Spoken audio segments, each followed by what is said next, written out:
Hi everyone, it's Aga from EurekaCrystalBeads.com and I'm here with another fun jewelry making tutorial for you. Before I get started, just a quick reminder to check out the rest of our channel, and if you like what you see, hit that subscribe button and the notification bell so you always know when we're posting new content.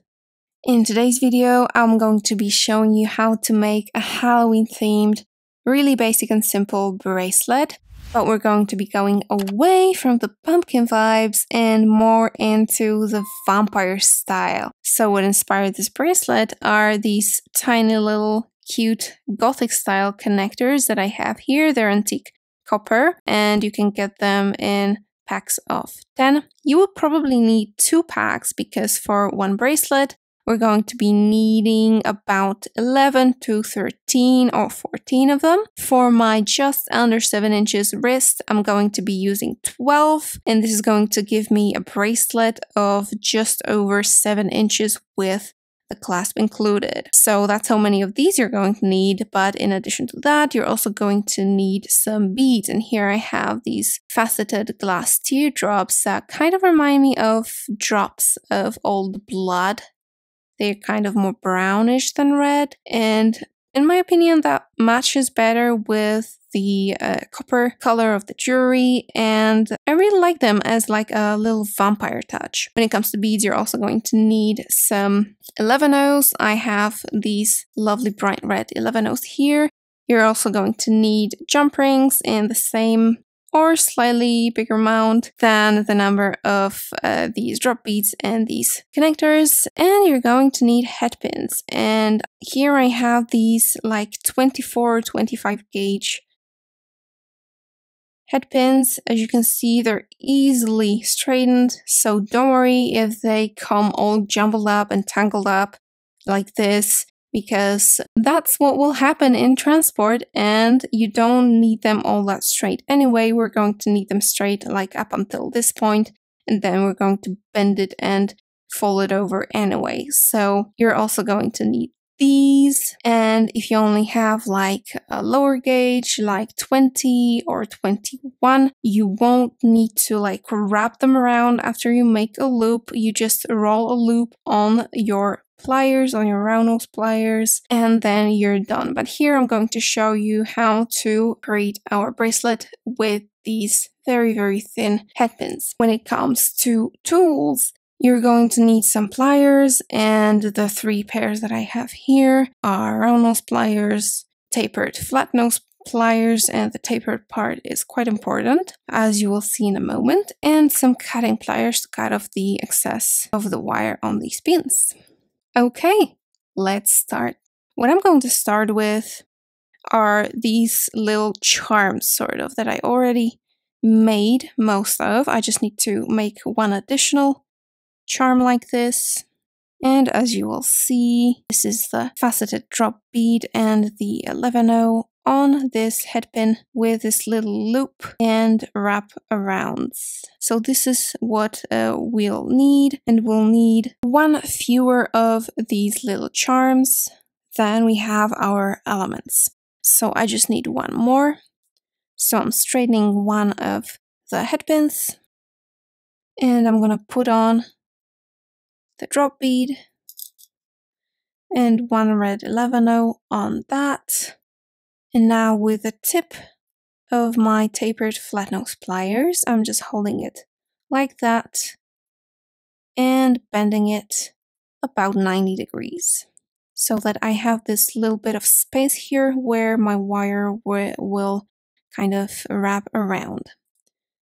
What I do now, you could roll it with the pliers, but I'm just going to do it like this.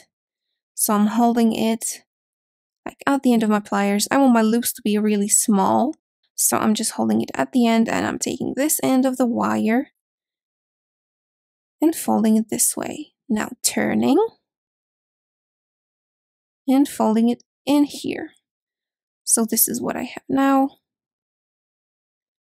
And I'll take my flat nose pliers and I'll hold the end of this wire and wrap it around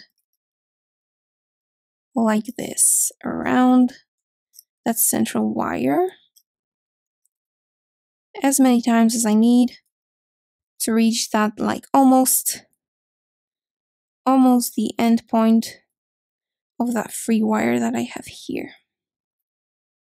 Now that's where the cutting pliers come in, and I'm going to try to cut sort of close to that wraparound here. Just like that. I'm going to try to flatten this end a little bit so that it doesn't snag on clothes or something. So what I'm gonna do is I'm going to try to kind of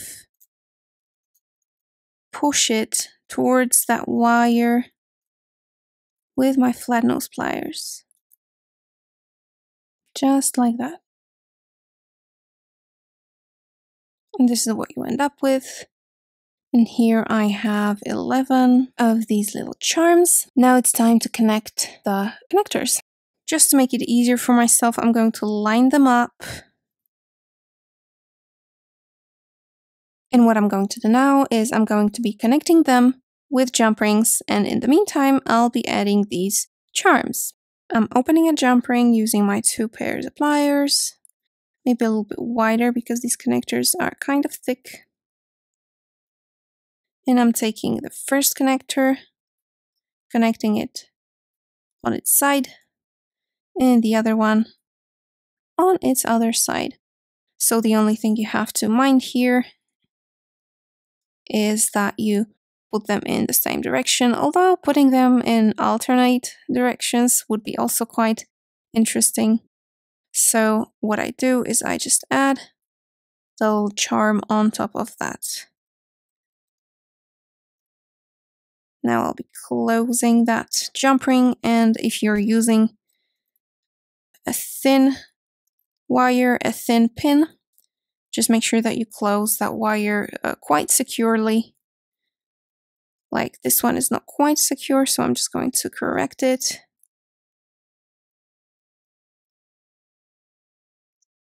That's better. That's a closed jump ring. Okay, now let's go with the next one.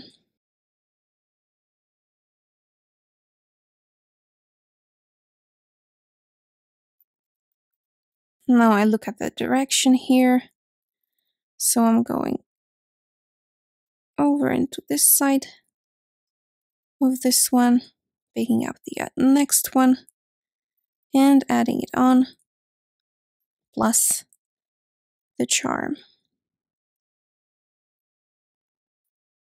Closing it up.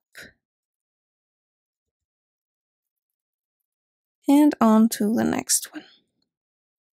It already looks quite nice.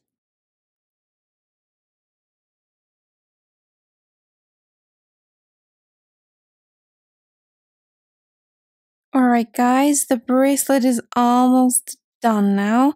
All that's left is to add the clasp. So I'm going to attach the loop part of the toggle clasp with 1 jump ring and the other part with 2 jump rings, because this needs to go through this sort of freely. So when you have 2 jump rings, it's just easier. So I'm going to start with the loop part. So I'm just picking up the end of the bracelet and adding on the clasp. Closing it up. And to the other side.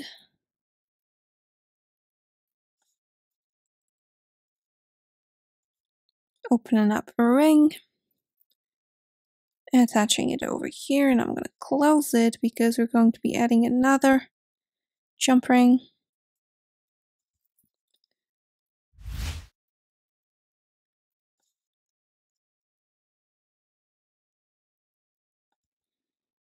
And I'm going to be adding it to that previous jump ring.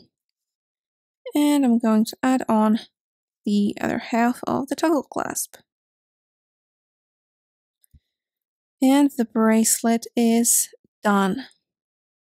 Alright guys, that's it for today's video. I hope you liked it. All of the materials that I've shown you today can be found at eurekacrystalbeads.com. Thank you so much for watching and see you in the next one. Bye!